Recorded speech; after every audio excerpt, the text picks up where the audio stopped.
Hi lovelies! If you're wondering what's for lunch this week, well, I have you covered with this absolutely incredible Chipotle Chicken meal prep.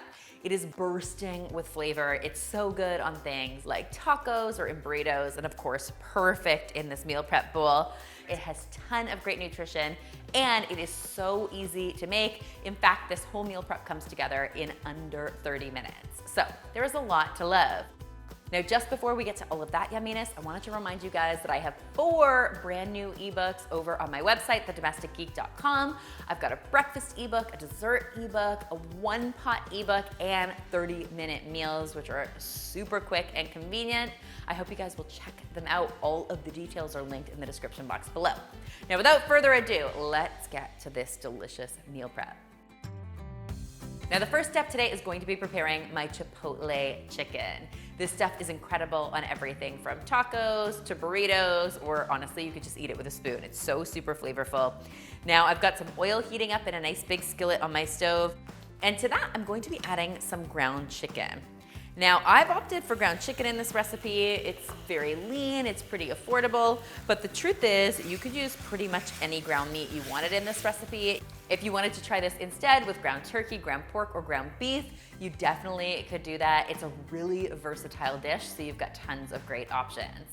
And while that's cooking away, I want to season this up liberally with some salt and some pepper. And I'm just gonna cook it until it's no longer pink. Just as soon as that chicken is just cooked through, we're gonna go ahead and add an onion to this. So I've got half an onion headed in here that I've diced up, and I'm gonna let that cook up for another, say, 2 to 3 minutes, just until that onion starts to soften. Now, just as soon as that onion has had a chance to soften up, it's time to start building in the flavor here. To do that, I'm going to be adding some chili powder. I've also got some garlic powder, and some dried oregano headed in here as well. Now, the secret to making this dish really incredible, in my opinion, is the addition of a chipotle pepper. If you're not familiar, these are really smoky and just a little bit spicy, but they are super flavorful. Now, if you want to keep this a little more family friendly, if your kids are not such fans of the heat, go ahead and skip the chipotle pepper and add some smoked paprika here instead, because you definitely want to have that nice smoky flavor, but the smoked paprika will give you that flavor without any of the additional heat. In my case, this is going to be all mine for lunch this week, so I'm going for it with the chipotle peppers. You can add 1, 2, 3. It all depends on how spicy you like your food. Now I'm just gonna stir this all in, and basically all we really wanna do here is give these spices a chance to activate, to really sort of maximize their flavor.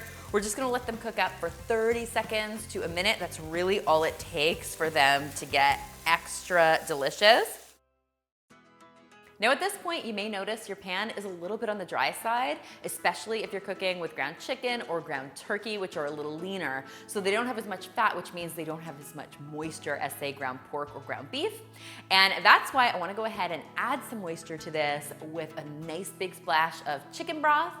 And I'm also going to add even more great flavor and richness to this with just a couple tablespoons of tomato paste. So that tomato flavor mixed with that chicken broth is just gonna give you this really rich sauce. At this point, I'm just gonna reduce my heat to medium-low, and I wanna let this simmer away until the liquid has been evaporated and all that's left is that amazing flavor. Guys, this is going to be so good. Honestly, I wish you could smell it. It's got this incredible smoky aroma that is super mouthwatering, and I cannot wait to dig in. So as if this yumminess wasn't already packing enough great flavor, I'm going to be balancing out that smokiness with a little bit of sweetness, courtesy of some delicious corn salsa. You're not gonna believe how simple this is to make. Now in my bowl, I am starting with some corn kernels. I'm using frozen corn that I just thawed, but if you have fresh corn on hand, you can definitely use that instead. Super, super tasty. Next to that, I'm going to add some beautiful color and a little crunch with some red bell pepper and a little bit of finely diced red onion. I'm also going to be adding some minced jalapeno to this. The jalapeno is definitely optional. If you don't like the spice, you can always leave it out. But like I said, I am enjoying this dish kid-free this week, so I'm gonna really go for it with the spice. I've also got some finely chopped cilantro headed in here. If you wanna skip the cilantro and stick with parsley instead, that's totally fine, or you can just leave the fresh herbs out entirely. It's really up to you. And then we are just going to finish this off with some nice, bright, fresh, citrusy lime juice. And honestly, guys, that's it. I'll give this a really good stir, and this corn salsa is ready to be devoured with that beautiful, smoky Chipotle chicken. I'm gonna be serving this up on some brown rice this week, but you could serve it with white rice, quinoa, cauliflower rice, or even just pile it on top of a salad if you wanted to. There's lots of amazing ways to enjoy it. I hope you guys love this recipe as much as I do and that you will give it a try for yourselves. If you do, be sure to tweet me, Instagram me, or Facebook me a photo, because you know how much I love seeing your kitchen creations. Remember, this recipe, like all of our recipes, is featured on healthymealplans.com, our amazing meal planning site that allows you to browse more than 1,000 recipes, drag and drop them into your weekly meal plan, and then automatically generates your grocery list for the week. How easy is that? It is perfect as you head back to school and back to work. It is guaranteed to make your life in the kitchen so much easier each and every week. I hope you'll check it out. Thank you guys, as always, so much for watching. And finally, if you haven't already, be sure to subscribe because there is lots more deliciousness where this came from.